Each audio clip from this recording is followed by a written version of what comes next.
Theme parks are in full-blown panic mode, and nobody expected it to get this bad. Disney, Universal, Cedar Point, the giants that once pulled in endless crowds, are now throwing out desperate deals just to keep the gates open. Empty lines, half-filled hotels, and executives scrambling behind the scenes as revenue dries up faster than anyone's admitting. And here's the part they don't want you to hear. Insiders say 2026 is the deadline. If next season tanks, some of these parks might not survive it. So what happened to America's happiest places? And why is the crisis accelerating this fast? The empty midways. Across America, something feels off. You can sense it before you even see it. The laughter that once carried over the asphalt of Main Street, USA, is fading into silence. At Disneyland in Anaheim, weekday lines for classics like Pirates of the Caribbean have dropped to minutes instead of hours. Universal Orlando's gates opened to half the crowds they saw only a few years ago, and at Six Flags, parks from Texas to Illinois, parking lots, once jammed with families, now sit half-empty even on sunny weekends. The sound that used to define summer, the steady hum of people, rides, and life, has turned into scattered echoes. Industry reports confirm what anyone can feel in their bones: the T&ACOM global attractions. Attendance report for 2024 showed year-over-year declines across nearly every major U.S. park. Even Disney, the seemingly untouchable giant, saw attendance down roughly 5% compared to the pre-pandemic peak. SeaWorld Entertainment reported similar dips, despite heavy marketing and new attractions. Analysts called it post-pandemic normalization, but the pattern hasn't bounced back. Instead, each season brings softer crowds and more empty seats on coasters that used to have wait times measured in hours. For longtime visitors, the magic feels hollow. The rides run, music plays, but the spark's gone. America stopped believing, leaving parks waiting for a spell that may never return. But behind those quiet gates, the panic isn't just emotional, it's corporate. And it's spreading from the ticket booths to the boardrooms. Panic in the boardroom. Inside conference rooms in Burbank, Orlando, and Arlington, the smiles have turned thin. At the Walt Disney Company, executives admitted during the third quarter earnings call of 2025 that per-guest spending had dropped for the second year in a row. Translation: even the people still coming aren't spending like they used to. Across the country, Six Flags and Cedar Fair's merger discussions exposed internal memos describing unsustainable debt-to-revenue ratios and urgent efficiency initiatives. Those are corporate ways of saying they're running out of time to fix the problem. This isn't the kind of meeting anyone wants leaked, but it's happening. Sources close to both companies have hinted that the combined group, once valued at nearly $9 billion, could face serious liquidity challenges if the 2026 season doesn't outperform expectations. The warnings are everywhere: shrinking margins, reduced investment, and whispers of asset sales. For the first time in decades, the question isn't how big parks will grow, but how many will survive. Even Disney feels the strain. Orlando hotels sit emptier, families scale back trips, and loyalty wanes. Everyone senses it: executives, investors, visitors. The magic now dimmed by exhaustion and cost. And when fear hits the boardroom, it doesn't stay there long. It trickles down into desperate attempts to pull the crowds back by any means necessary. If you care about the truth behind what's really happening to America's favorite parks, make sure you're subscribed. Hit the like button to help this story reach more people, and share your thoughts below. Every voice adds to the conversation. Desperation deals. Walk through any theme park website today and you'll see it instantly. Discounts everywhere. Disneyland's limited Kids Play Free offers. Universal Orlando's hotel and ticket bundles slashed by double digits. SeaWorld's once premium annual passes now advertised with buy one get one specials. Even regional parks like Busch Gardens Williamsburg are throwing in meal plans and parking for free. These aren't promotions. They're survival tactics dressed up as generosity. Every deal has a story behind it. Attendance has dropped, food and staffing costs are up, and shareholders are demanding stability. The only quick fix left is price cuts. It's the same cycle seen in retail before collapse. Push discounts, hope for volume, and pray the math holds. For the short term, it creates a sugar rush of ticket sales. For the long term, it cheapens the brand. Families begin waiting for the next sale instead of planning trips around tradition. The sense of special becomes just another coupon code. Desperate discounts flood inboxes as parks chase volume over value. Cheap tickets fill gates, but drain profits. Each sale signals panic magic, replaced by marketing. Wonder sold off piece by piece, and the discounts are only the surface. Look closer, and you'll see entire gates closing as the cracks widen beyond repair. Shutting gates.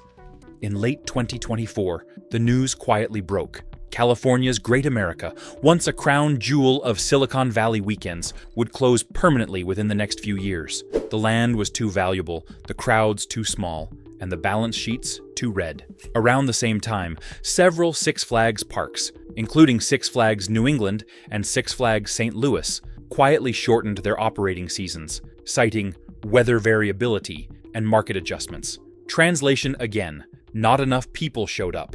These aren't isolated moves. Across the country, smaller family-owned parks are shuttering, unable to compete with national chains, deep discounts, or rising insurance costs. In places like New Jersey, Ohio, and Missouri, communities built around these summer icons are losing more than just rides. They're losing part of their identity. Seasonal workers, vendors, nearby hotels, and restaurants all feel the aftershock.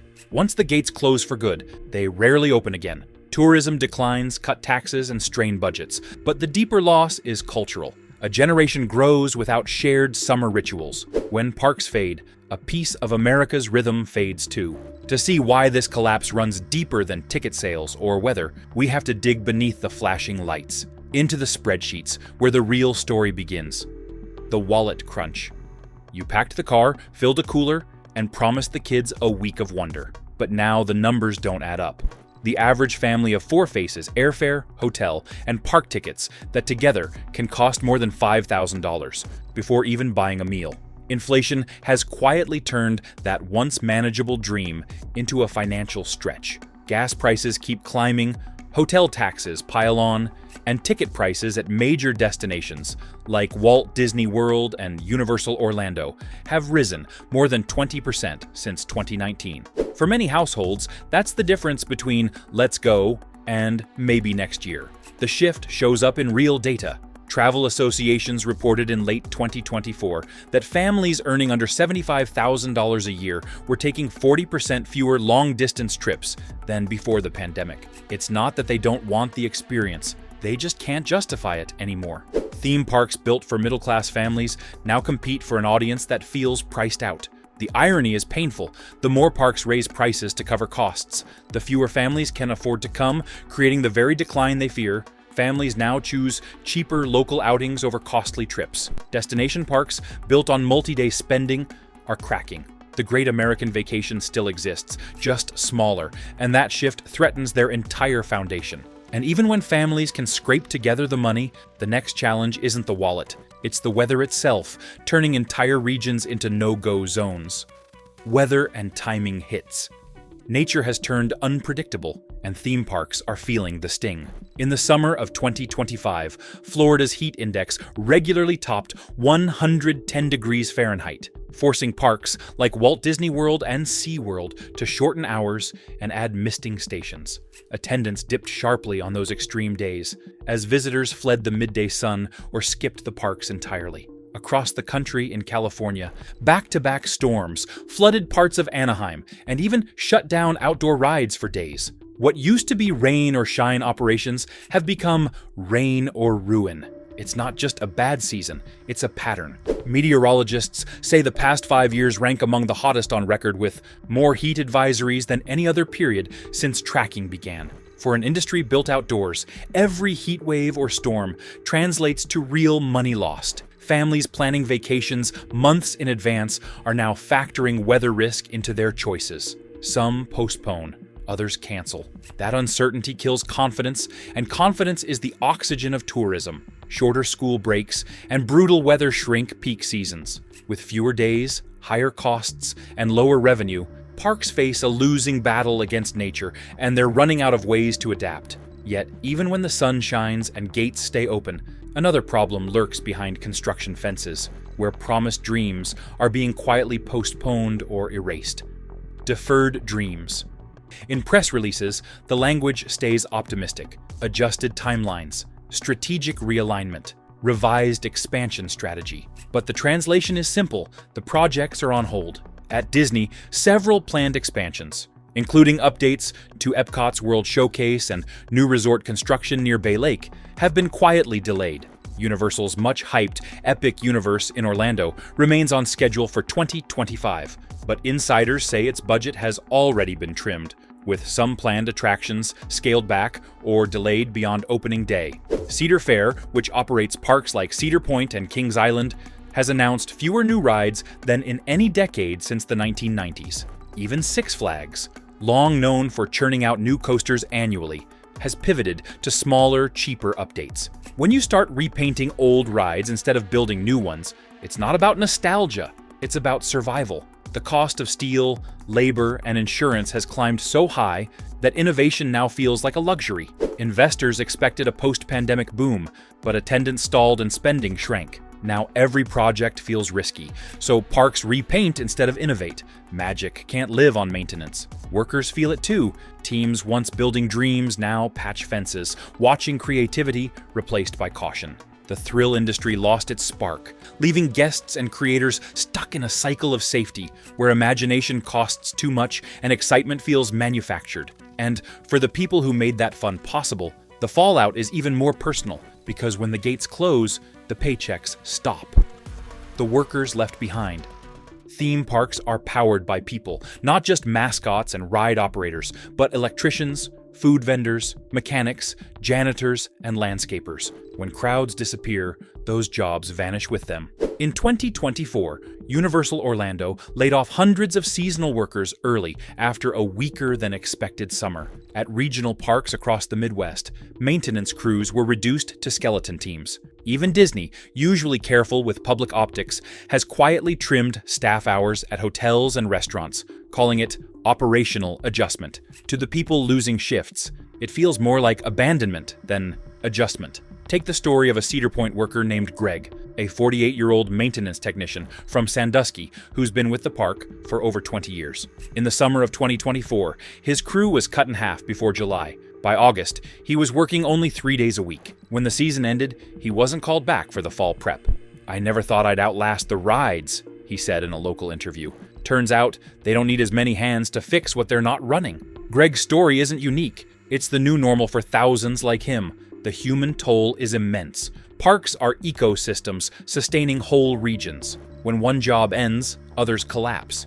Vendors, inspectors, and cleaners lose rhythm, forcing workers into new trades and draining towns of the people who once powered their magic. And while the workforce shrinks, something else is fading too: the creative spark that once made these parks worth visiting in the first place. If you want to stay ahead of what's really coming for the theme park industry, now's the time to subscribe.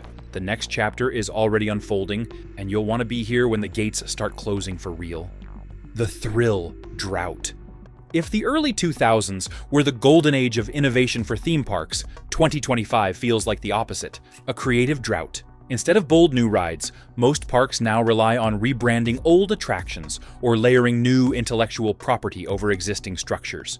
A coaster becomes reimagined. A water ride gets themed updates, and executives call it guest engagement. Guests call it boredom. Imagine a summer season without a single headline-grabbing ride debut. That's exactly what happened across many major parks in 2025. At Disney's Hollywood Studios, plans for a new attraction tied to a popular streaming franchise were quietly shelved. At Universal, creative teams that once designed full worlds for the wizarding world of Harry Potter are now told to focus on incremental improvements. Six Flags has replaced several new coaster projects with smaller family rides, safe bets that cost less and risk little. The message is clear: innovation is expensive, and excitement no longer pays the bills. The real loss is cultural. New rides once defined summers and progress. Now, parks feel like museums of old thrills, their creative pulse slowed to safety, and routine wonder replaced by nostalgia. The slowdown in innovation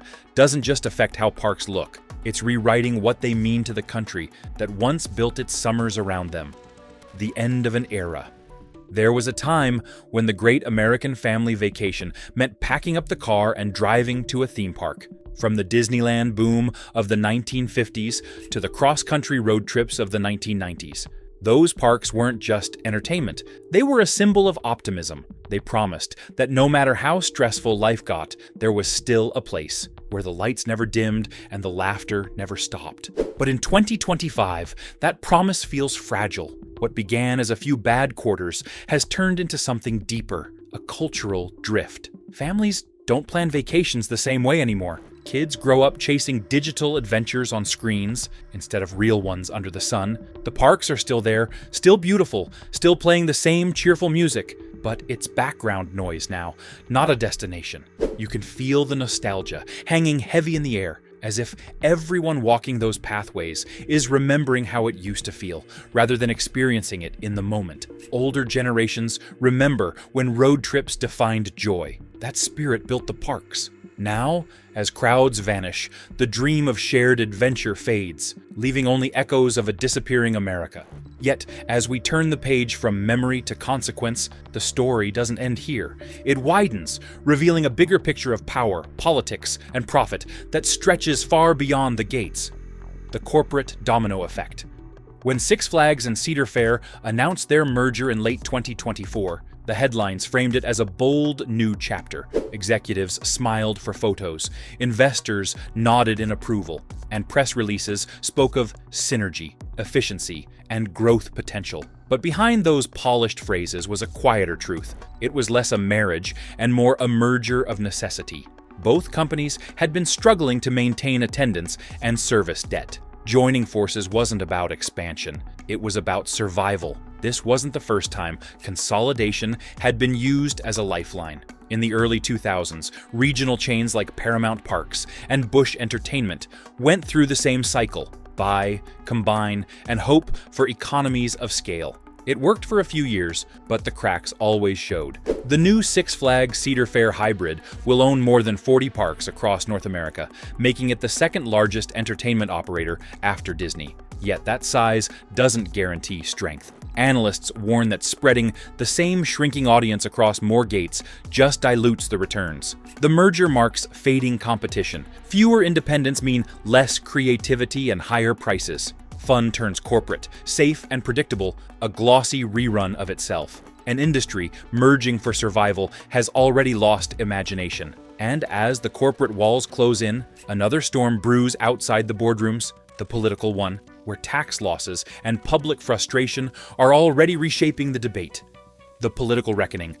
When theme parks thrive, local governments thrive with them. Every ticket sold means sales tax, hotel fees, and restaurant receipts that pour into city budgets. When those tickets disappear, so does the revenue. Florida, California, and Texas have all reported multi-million-dollar shortfalls tied directly to falling park attendance in 2025. Orlando's tourism board, once overflowing with promotional funds, has quietly petitioned the state for emergency support. Anaheim officials have begun reassessing hotel tax projections after a string of slow quarters. Even Texas, proud of its self-sustaining Six Flags operations, has felt the sting as fewer visitors travel to Arlington. For decades, cities treated theme parks as bulletproof investments, engines of tourism that could power schools, infrastructure, and local jobs. Now, those same cities are realizing how fragile that engine really is. When parks cut hours or seasons, the ripple hits everything from bus routes to police overtime budgets. Mayors are already hinting at bailout discussions, though no one dares use the word bailout yet. Instead, they talk about partnership support and public-private collaboration. But make no mistake, the idea is the same: taxpayer assistance to prop up entertainment giants. Voters question saving billion-dollar parks as families struggle. Others fear losing vital tourism. As attendance drops, officials must choose: cut essential services or keep the lights burning at America's once happiest destinations. Yet this reckoning isn't just national, it's global. Because beyond American borders, the same pattern is emerging, and it's rewriting how the world defines entertainment itself. The global shift in fun. Across the Pacific, Tokyo Disneyland, once a benchmark for efficiency and crowds, reported attendance dips for the second consecutive year. In Europe, Europa Park in Germany, the continent's largest theme park, admitted in a recent statement that visitor numbers were softening, even during peak months. The story repeats in France, Spain, and the United Kingdom. Rising costs, changing weather, and shifting entertainment habits are taking their toll everywhere. But what's filling the gap isn't another kind of park. It's another kind of experience altogether. Home-based entertainment has exploded. Virtual reality, high-definition gaming, and immersive streaming are redefining what escape means. For the price of one theme park ticket, a family can buy a VR headset that offers limitless worlds, without lines, without heat, without the $500 hotel bill. Major studios are pouring billions into digital experiences that mimic the sensation of roller coasters and 3D adventures. The thrill rides of the next generation may not require a physical ride at all, just an internet connection. It's already happening. In 2025, gaming and tech giants launched virtual parks you explore from home. Attendance dropped as screens won. People still crave wonder, but now they want it instant, cheap, and easy. Convenience became the ultimate thrill. And as this new digital era accelerates, one question lingers like the echo of a fading parade. What happens to the people and the memories left behind? The road ahead. If the past few years have taught anything, it's that nostalgia alone can't keep an industry alive. In the collapse of attendance, the debt-driven mergers, and the creeping dominance of digital entertainment all point to a larger truth. The age of shared physical wonder is under siege. Yet, even in decline, there's something worth fighting for. Theme parks are more than businesses. They are cultural mirrors, reflecting who we are and what we value. Losing them means losing one of the few spaces where strangers laughed together, not through screens, but side by side. Jobs may vanish and gates may close, but the spirit of engineered joy still matters. The next parks could be smaller, local, and human again. Their survival depends on belief choosing real-world wonder over screens. Without it, the laughter, lights, and memories that defined generations will fade into quiet, digital echoes. Because when the laughter fades and the gates rust, what's left behind isn't failure, it's a question. Will we find a new way to keep the magic alive, or will we just scroll past it? If this shocked you, you're not alone. The future of theme parks is changing fast, and next year could rewrite everything we thought we knew. But now, I want to hear from you. Are theme parks falling apart, or is this just a reset? Drop your thoughts in the comments. If you found this breakdown helpful, hit that like button, subscribe for more deep dives, and share this video with someone who still believes the magic is bulletproof.